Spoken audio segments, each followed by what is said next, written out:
You have built your life around a lie. Not because you are weak, not because you lack insight, but because somewhere along the way you absorbed a story about who you must be in order to survive. And that story, that myth in the destructive sense, has been quietly killing you. You believe that your worth depends on saving people who do not want to be saved. You believe that to be understood is to be loved, and therefore misunderstanding is abandonment. You believe that your most authentic self can only exist in hiding. These are not insights. They are prisons disguised as identity. This video names them. Welcome to Power and Myth. What I am about to explore is the difference between the myths that destroy you and the myths that reveal you, because here is what most INFJs do not realize. You are living inside a story, yes, but it is the wrong story. You have mistaken a survival mechanism for a destiny. You have turned a coping strategy into an archetype, and the cost of this confusion is everything. The first destructive myth is this: I must save everyone, or I have failed. You have carried this belief so long that it feels like the truth. Someone is drowning, and you dive in. Someone is breaking, and you become the glue holding them together. Someone is lost, and you abandon your own path to guide them home. This is the wounded healer archetype in its shadow form. Jung wrote that the wounded healer is the one whose deepest wound becomes the source of their gift, but you have misunderstood the pattern. You believe the wound requires you to heal others at the expense of healing yourself. You believe that if you stop holding people together, you are selfish. If you stop absorbing their pain, you are cruel.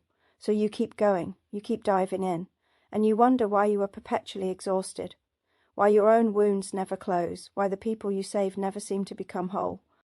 Here is what you have not yet understood. The wounded healer does not heal others instead of themselves. They heal others through healing themselves. The gift emerges from integration, not martyrdom.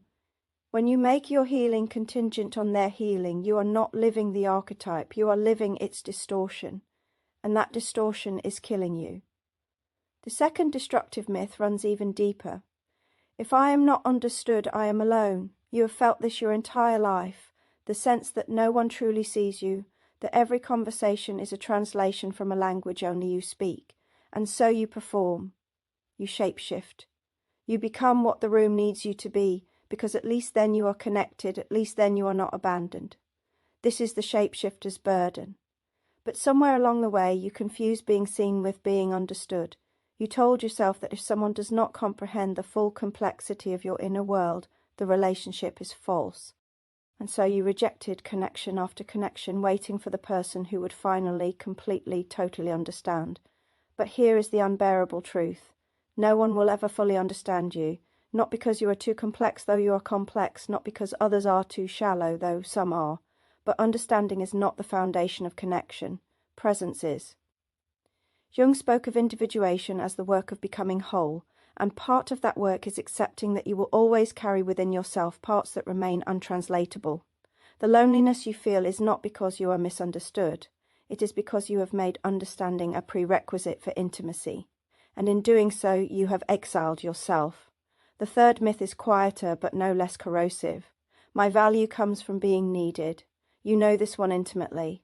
You are the person others turn to in crisis, the confidant, the advisor, the one who holds space for things too heavy for anyone else to carry. And when no one needs you, you feel purposeless, adrift, as though your existence is only justified when you are of use. This is not the guardian archetype. This is codependency dressed in mythic language. The guardian of threshold stands at the crossing point not because they need to be needed, but because they are called to witness transformation. Their value is intrinsic, not transactional. When you collapse your worth into your utility, you teach the world to consume you, and the world, being what it is, will oblige. You will be used and discarded over and over, wondering why the people you help never stay, never reciprocate, never see you as anything beyond a function.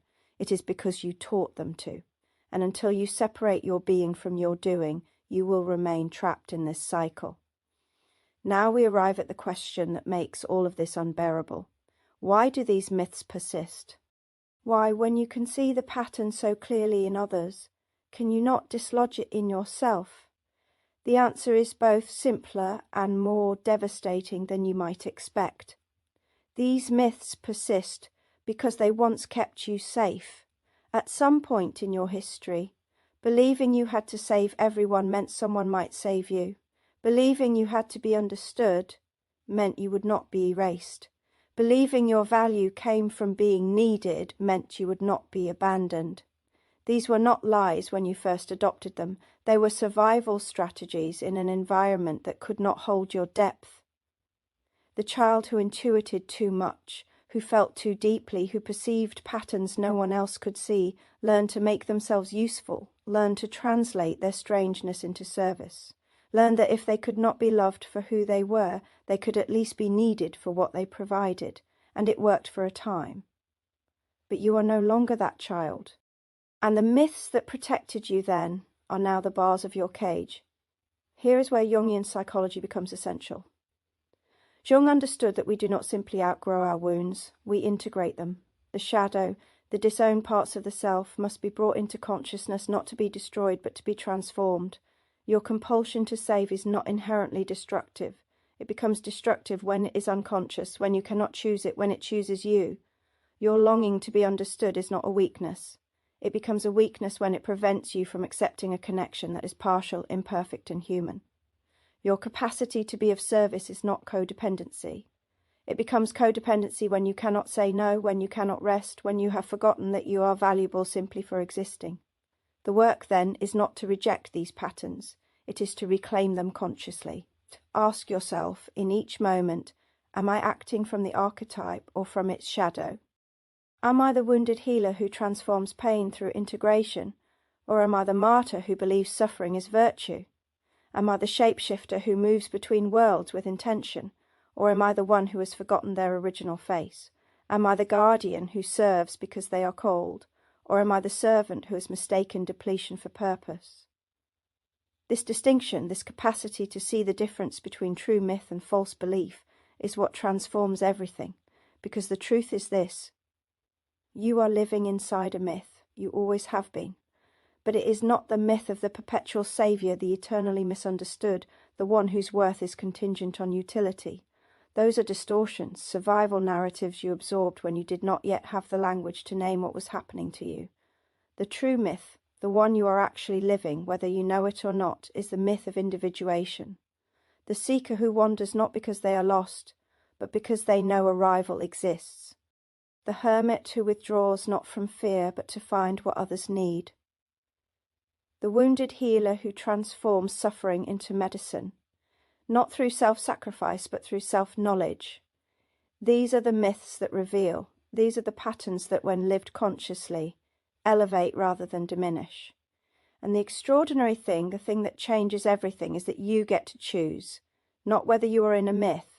You do not get to step outside of the story, but which myth you inhabit, which archetype you serve, which version of the pattern you embody. That is yours to decide. So how do you begin? You begin by noticing when the old myths rise. When the compulsion to save appears, you pause. You ask, is this mine to carry? When the loneliness of being misunderstood threatens to pull you under, you pause. You ask, can I be present with someone who does not fully comprehend me and still know I am not alone? When the fear that you are worthless and less needed whispers in your ear, you pause. You ask, can I rest even when no one is asking for my help? These pauses are not passive, they are the threshold. The moment when you stop living the myth unconsciously and begin living it with intention.